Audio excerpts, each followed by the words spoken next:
Okay, before I begin, as a continuation for our discussion, let me first apologize for not continuing my lecture, no? So, my apology for everyone in dealing with Trigo and Advanced Algebra. So, let me continue by our succeeding chapter, which is Course and Bearings. So, you have there course and bearings. So, for the definition, the bearing or direction of a line is an acute angle that it makes with the horizontal north-south line. It is either east or west of that line. So, at the origin, okay, let's say point O, OA. So, we read north 55 degrees if we stand for the direction at A. So, you have here north 55 degrees east. Okay? That is the direction or the course. So, the direction or the bearing is always due north. Okay? So, mayroon siyang 55 degrees from due north na siya. 55. Okay? So, in number 1, it is written there, the bearing of OA is 55 degrees east or north. Or it is written as north 55 degrees east. OB is what? North 47 degrees west. OC is south 15 degrees west, and OD is south 62 degrees east. For our course, in air navigation, the bearing is often the course and is the clockwise angle less than 360 measured from due north to the direction. So, muna ay course, no? So, for example, course of 60 degrees, so diha, ni fall. Kung 200, so you have one straight angle, moadra tawag 20 degrees. So, kung diha ang 200. Kung 300 po, so you have here 90, 180 to 70. So, moadra ka og 30 degrees. So, diha ang 300 for our course. Okay.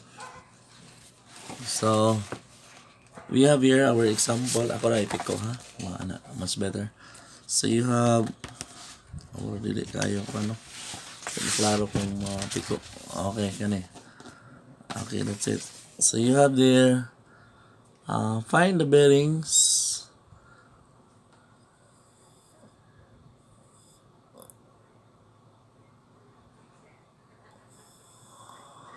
Find the bearings of A, B, C, and D, and F at O in the figure. Okay. So, you have there OA is north 60 degrees east. OA, where is OA? So, the angle represented here is 30 degrees. Okay. So, we base our angle from the vertical. Okay. So, you have here north 60. So, 90 minus 30 will give us 60. Okay. So, OB is south 40 degrees east. OC is south 47 degrees west. Kani may pasabot niya muna yung 47 because this one is 43. And then OD is north 90 degrees west. Okay, or due west, no? OD is due west. And then OF is north 20 degrees west. Okay. So next is find the direction of the third side of a parcel of land that is bound as follows by beginning at a stone. Beginning at a stone here, consisting of several granite and 2 limestone rocks. Thence west, padulong to sa west, 572. And then south, 409 to the starting point. So we are asked to find the value for this one, C. Okay? So by applying the trigonometric functions, since bisag asa rin no? It's up to you kung in this case Pythagorean na may kuhaon, no? You could use Pythagorean theorem relation. In this case, iyang gibuhat, ikuha pa niya ang angle, no? Angle B. So angle B is from here, here. So to get angle B is tangent of B is B over A. Okay? So makuha na to ang angle B. And then cosine of B would be B over A over C. Okay? So which is 704. You could do it either way, or you could do it directly, no, using Pythagorean theorem. Next problem. Okay. A plane left a field F and a flew of a course 110. Okay, so course, so coming due north, so clockwise. So 110 for 2 hours. And then at 167 miles per hour, landed at field G. And then it then took a course of 200 and landed at H. And then H is exactly south of F. Okay? So find the distance between G and H. So for our solution, angle AGH. Where is A here? Probably here, no?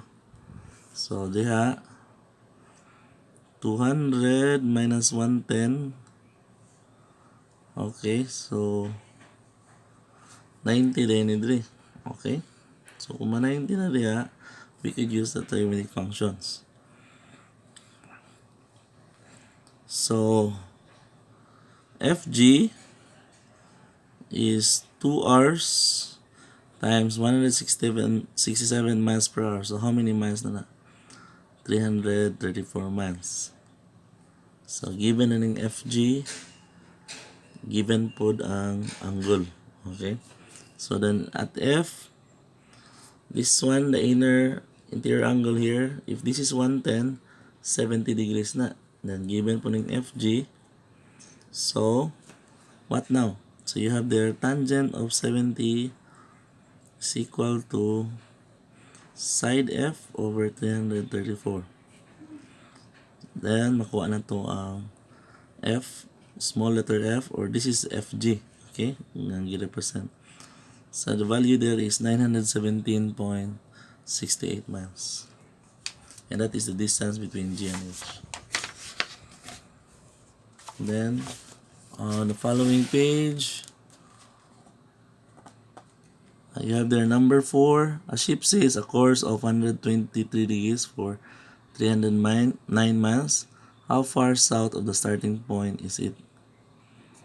So the course here at 123 for 300 miles. And then how far south of the starting point? So we're going to south from here, the due south from so we find SU or US or side T. So to do that, so you have the cosine 57. So that is adjacent over hypotenuse. Okay, so makuha na nato ang side T, which is 168.3 miles.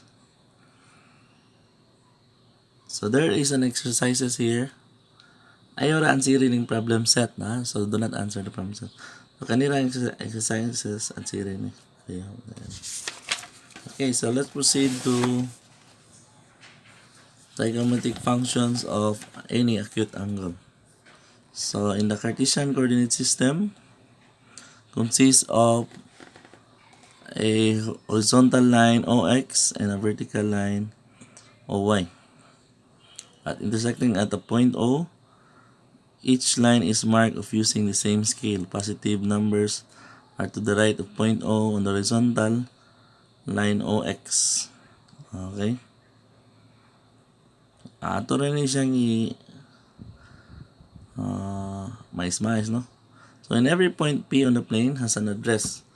The X coordinate will be the abscissa and the Y coordinate would be ordinate, ang tawag niya. Ordinate, abscissa, and ordinate. Abscissa for X, Y for ordinate. So each point has a coordinate. So in the first quadrant, both coordinates are positive. Okay, take note. On the second quadrant, the abscissa is negative, the ordinate is positive. In the third quadrant, both abscissa and coordinate is negative. In the fourth quadrant, the abscissa is positive and the coordinate is ordinate is negative. So if we're asked to plot the following ordered pairs, kabalo na ta, no? So for example, P1, 2, negative 4. Asa man nga quadrant? So positive 2 ang X, so nadiri. So it's either first or fourth. Nga kay negative man ang Y. So nasa dire. So this is 2, negative 4. Letter B, negative 4, negative 2. So negative 4 ang X, negative 2 ang Y. So third quadrant. Letter C, negative 3 ang X, and then positive ang Y. So second quadrant. And then lastly, 2 and 2, both positive, X and Y, so first quadrant. Standard position of an angle.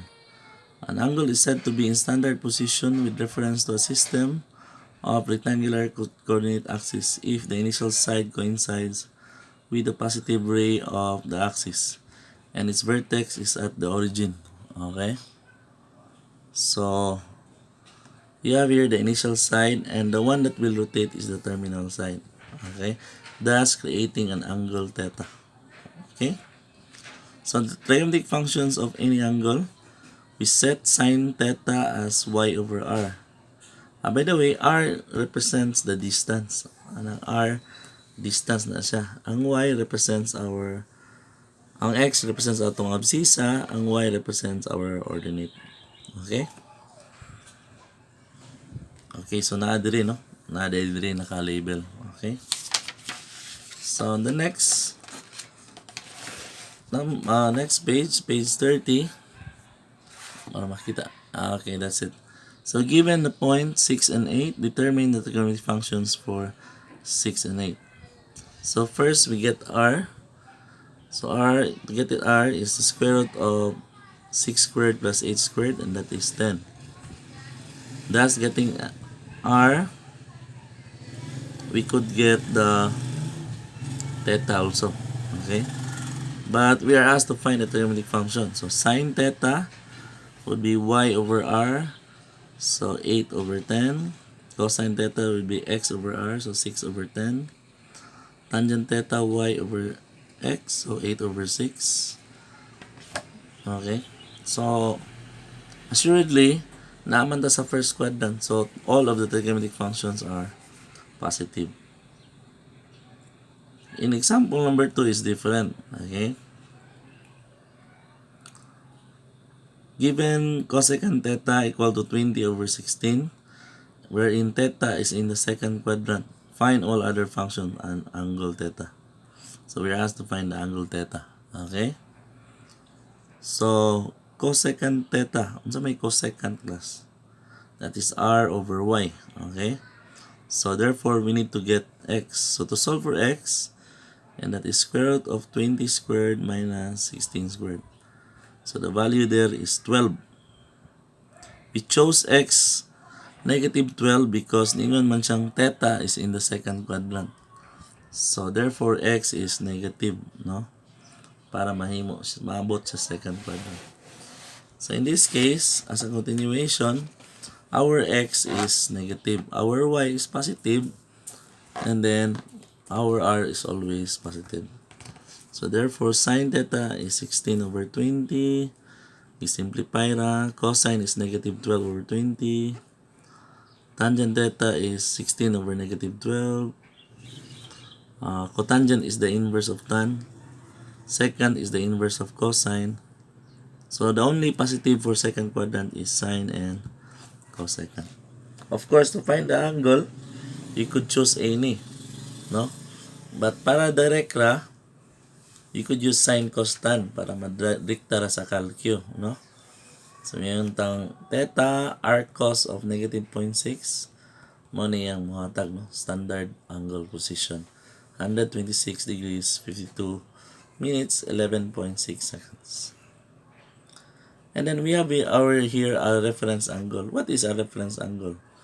So if an angle is in a standard position, then its reference angle is the acute angle between the terminal side and the x-axis. So muna. So if our standard position is 145, ang reference angle niya is between the terminal and the x-axis, the acute angle, no? So if our standard position is 145, so 180 minus 45, kay 180 man yung straight angle dire, no? So our reference angle is 35. Number 2, find the reference angle corresponding to 200. So kung 200, asa man nga quadrant? Naapod siya sa third quadrant, no? Okay, positive. By the way, ang positive angle gikan sa initial axis counterclockwise. Now, if it is a negative angle gikan sa initial side clockwise sad, no? If the angle given is negative, okay? Clockwise direction, okay? Take note of that one. So, take note that any trigonometric functions of any angle is numerically equal to the same functions of the reference angle. The algebraic sign is determined by the function in the quadrant where the angle lies. So, the reference angle of 165 is 15. So, sine of 165, ang technique na to ani is ato i-determine asa siya ni fall. So, ang 165 is in the second quadrant and then sine in the second quadrant is positive. Okay, so that's why sine in 165 is equal to sine of 15. For cosine, it's the different scenario now. Because cosine in the second quadrant is negative. That's why cosine of 165 is equal to negative na siya, no? Kaya negative man ang cos sa second quadrant. For tangent 320, asa man siya mo fall? 320. Nasa fourth quadrant. So kung nasa sa fourth quadrant, ayang reference angle niya is 40 degrees. So muada kag 40 degrees para mahimo na siyang 360, no? One rotation. So to do that, ato i-check kung positive ba ang tangent sa fourth quadrant. Unfortunately, negative ang tangent sa fourth quadrant because our y is negative there, no? So kung tangent y over x, so negative na yun ang value. So negative tan 40. Next is second negative 160. Okay, negative 160 to the right. So gikan ka sa initial side to the right. Okay? So unsa may outcome ana? So kung to the right ka from the initial side, it falls on the third quadrant.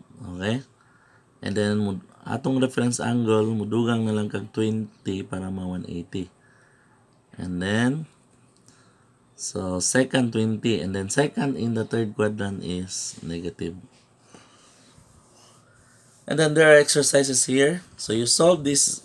Ang unang exercises ang sunod nga page ng hatag exercise pero ayaw na. Okay, kanira nga exercises. Okay, so mo stop sa ako dire. Okay, kadali. So you solve each exercises of chapter 3 and chapter 4.